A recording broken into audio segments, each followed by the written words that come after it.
Greenpeace co-founder Dr. Patrick Moore, it is so stupidly ridiculous to say that a 1.5 degrees Celsius increase in global atmospheric temperature is going to be a disaster. Well, let's hear him say it himself. The difference between the temperature 200 years ago and the temperature now, and you going to this 1.5 degrees and the Earth is going to burn up or whatever. That's less than between breakfast and lunch everywhere in the world.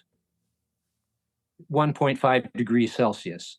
It is so stupidly ridiculous to say that a 1.5 degrees Celsius increase in global atmospheric temperature is going to be a disaster. As a matter of fact, it will open up vast areas of farmland that were too cold before. In the Eocene thermal maximum, the temperature was at least 5 to 7 degrees Celsius warmer than it is now, maybe even more. And at the same time, CO2 was going in the exact opposite direction than the whole of the temperature was. And that you can see that in the graphs, that there is no clear relationship. So that's not something you're going to see on CBC. Why is that?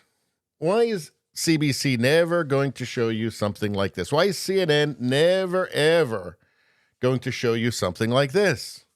How come he doesn't get on the mainstream media? Why not? Well, because sciencism. That's why. Sciencism. What is sciencism? Sciencism is what we see on the news now. All right? Sciencism is narrative. You know, it's what the elites, it's what the media wants you to think science is. So if you're not backing that up, you don't get on. Nobody gets to hear from you. You want a Nobel Prize? Too bad, sucker. You're a scientist, not a science-ist. So yeah, I mean, the thing about science and scientists is that they famously disagree with each other all the time. Scientists are famous for disagreeing with each other. They are never in full agreement on anything. And narratives do end up being proven wrong. But you'll never find that out if you just watch the media because, again, it's not science, it's sciencism. And don't ask any questions. The scientists have already spoken. Half of my professors in college said the same thing. Problem is that they can't speak their truth without being fired by the green god police. Yeah.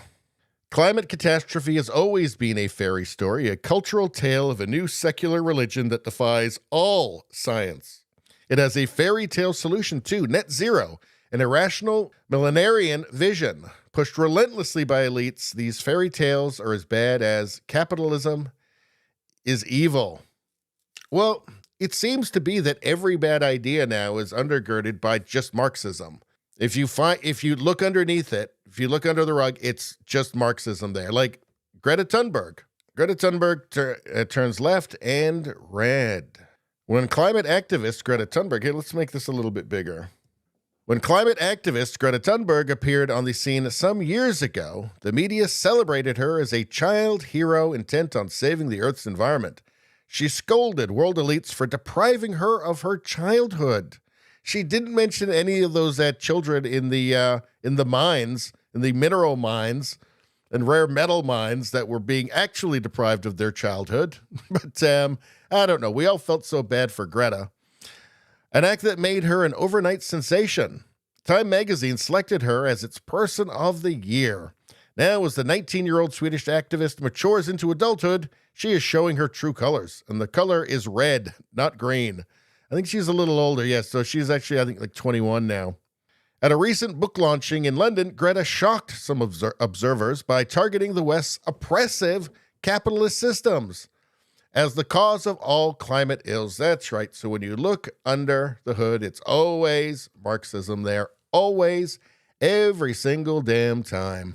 She's still, even though she's older, she still looks very Children of the Corn to me. Very Children of the Corn. Creepy. Anyway, that's all I'm going to say about that. Please like, share, and subscribe. Sharing really helps me out. I thank you for that. I will see you next time.